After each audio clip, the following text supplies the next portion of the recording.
BJP ने 24 के लोकसभा चुनाव के लिए अपने 195 उम्मीदवारों की सूची जारी कर दी है। तस्वीरें कुछ ऐसी आ रही हैं मानो चुनावी नतीजों की घोषणा हो गई हो। यह दरअसल अभी उम्मीदवारी का ऐलान किया गया है और इस लिस्ट पर निगाह डालें तो बीजेपी ने सबको साधने की कोशिश की है। वो सबका साथ, सबका विकास, सबका प्रयास वाला जो नारा है उसी को जमीन पर इस लिस्ट के जरिए उतारती भी दिखी है। जो 195 उम्मीदवार हैं इनमें 18 राज्य और केंद्र शासित प्रदेश कवर किए गए हैं। 34 केंद्रीय मंत्री और राज्य मंत्री इस सूची में शामिल हैं।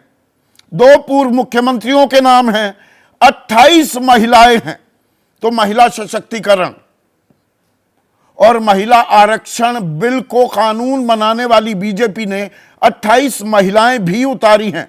200 में से 28 मतलब 13-14% है।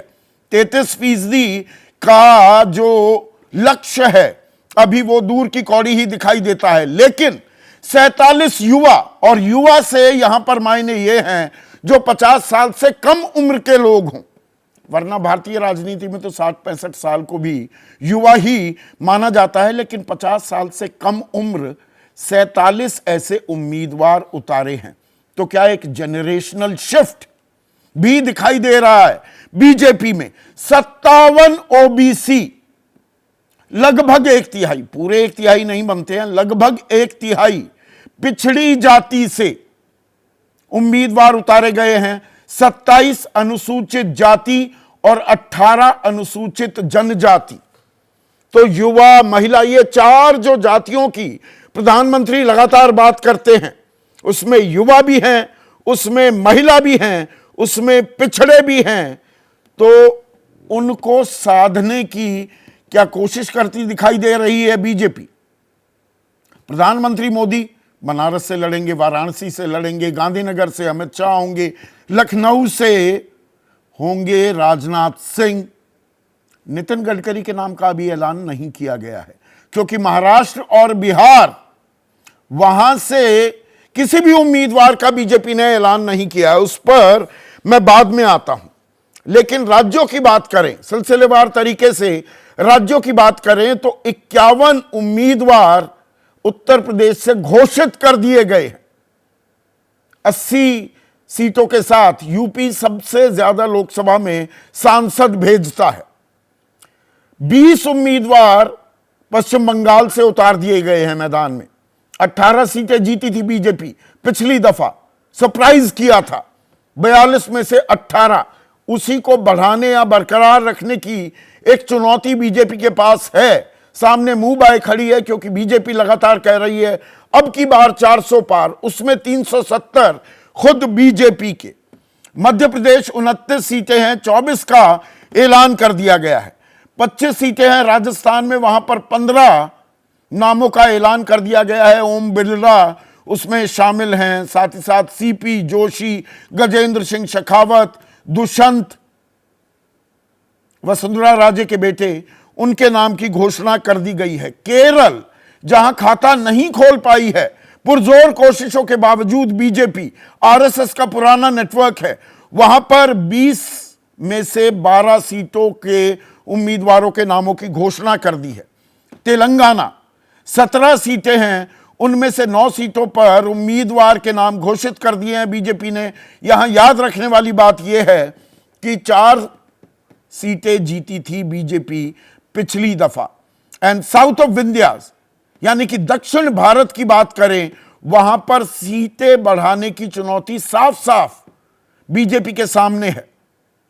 28 में से 25 सीटें कर्नाटक में जीती थी और 17 में से 4, कुल मिलाकर 132 सीटों में से 29 सीटें जीती थी बीजेपी ने। तो यहां पर सीटें बढ़ाने का एक लक्ष्य सामने है। असम की 14 में से 11 सीटों पर उम्मीदवार ऐलान कर दिया गया है, जबकि गुजरात की 26 में से 26 पिछली दफा जीती थी।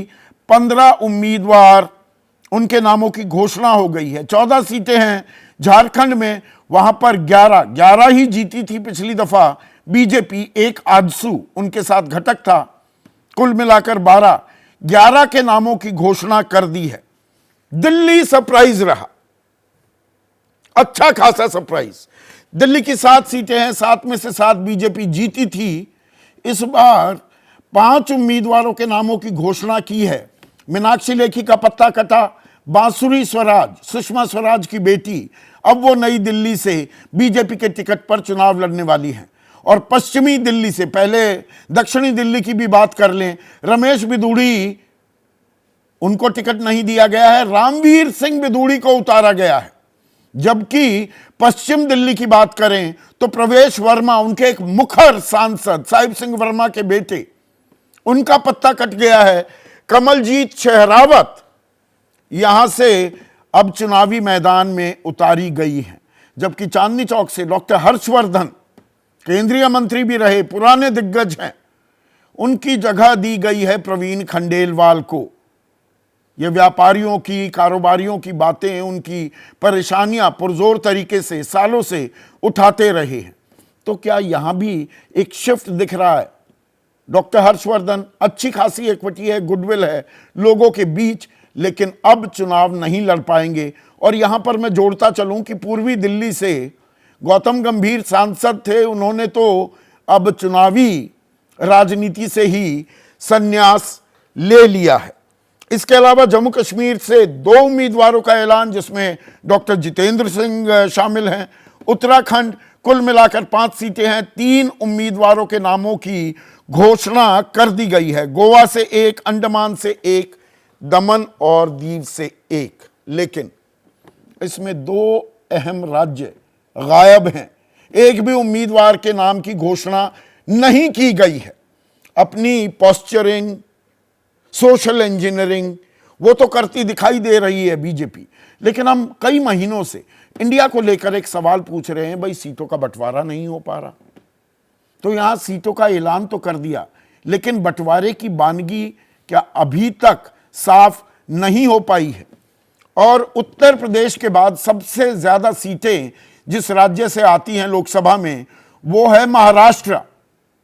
48 में से 42 एनडीए पिछली बार जीता था, तब शिवसेना, उद्धव ठाकरे वाली शिवसेना, या उस वक्त की असल शिवसेना बीजेपी के साथ थी। अब वो साथ नहीं है, लेकिन एक भी उम्मीदवार की घोषणा नहीं की गई है। तो अभी पेंच अटका हुआ है कि भाई शिवसेना एकनाथ शिंदे गुट को कितनी टिकट दी जाए, कितने उम्मीदवार उनके हों, कितने एनसीपी अजित पवार, दोनों अब असली हो गए, उनके कितने उम्मीदवार उतरेंगे, और बीजेपी कितने उतारे। पिछली दफा बीजेपी के 25 उम्मीदवार थे, 23 शिवसेना के थे। और बिहार की भी बात कर लें, आज प्रधानमंत्री मोदी बिहार में थे और नीतीश कुमार और प्रधानमंत्री मोदी एक साथ मंच साझा करते भी दिखे। नीतीश कुमार बोले, अब कहीं नहीं जाने वाला, अब आप ही के साथ हूं। और 400 पार, एनडीए 400 पार की ताल ठोक दी नीतीश कुमार ने। वो नीतीश कुमार इंडिया के जब रचयिता थे तो 100 से नीचे लाने की बात भी कर रहे थे बीजेपी को लेकर। तो बिहार से किसी भी उम्मीदवार के नाम की घोषणा नहीं की गई है। अब यहां भी पेंच है क्या? पिछली बार पर हमें नजर डालनी पड़ेगी। 17 सीटें बीजेपी लड़ी, 17 की 17 जीती। 17 पर जेडीयू ने उम्मीदवार खड़े किए, 16 जीती। और 6 पर एलजेपी ने अपने उम्मीदवार उतारे थे। एलजेपी भी 2 फाड़ नहीं हुई थी, तो एक कांग्रेस का जीता था।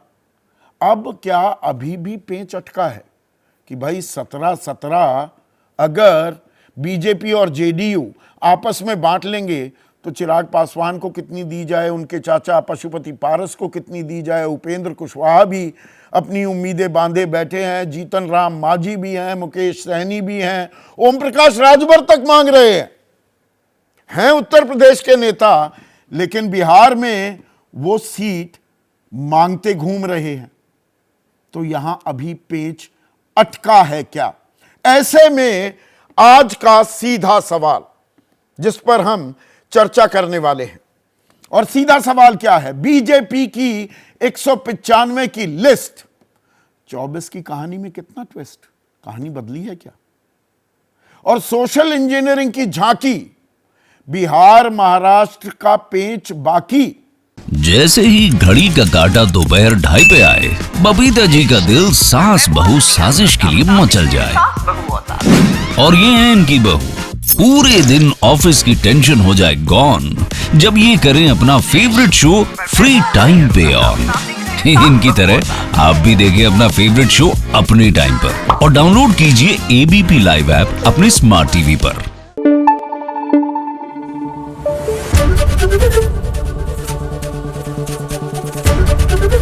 एबीपी न्यूज आपको रखे आगे।